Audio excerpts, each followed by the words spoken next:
We're going to Samkele. Now, former Deputy President will be laid to rest today at his farm. Samkele Maseko standing by at Hoerskool Bergvlam in Mbombela. That's where the funeral service is going to take place. Samkele, good morning to you.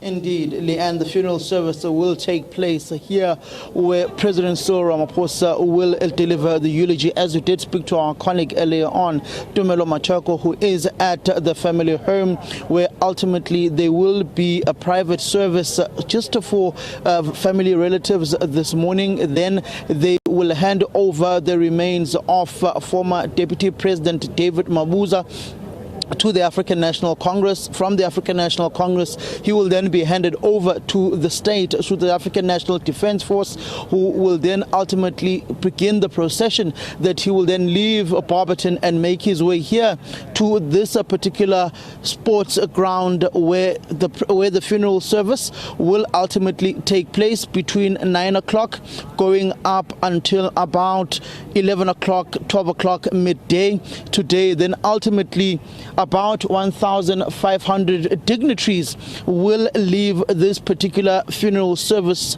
here and then proceed to his homestead in Barberton, where they will be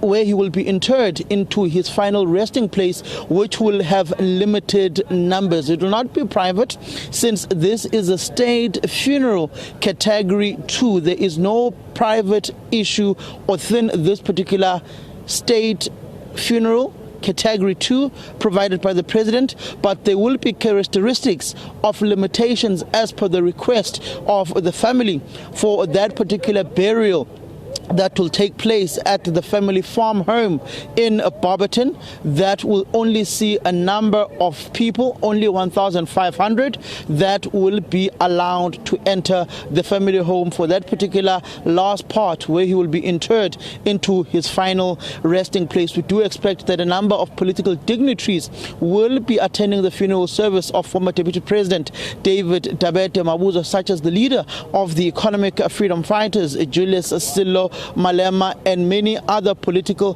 party leaders who have also expressed their desire to form part of this final send-off of the former Deputy President of South Africa, a man who changed the political course of the country when it came to the ANC's 2017 conference in Nasrec, and ultimately led Mbombela for 3 consecutive terms as provincial chair and also as the premier of this particular province. Remember in 2015 when he was poisoned during that 90-day period where he was no longer at work and Vusi Shongo was acting as the premier of Mbombela, how he had to resurface and come back to the provincial legislature just to come back before that 30-day cut off before he was going to be removed as the premier of the province.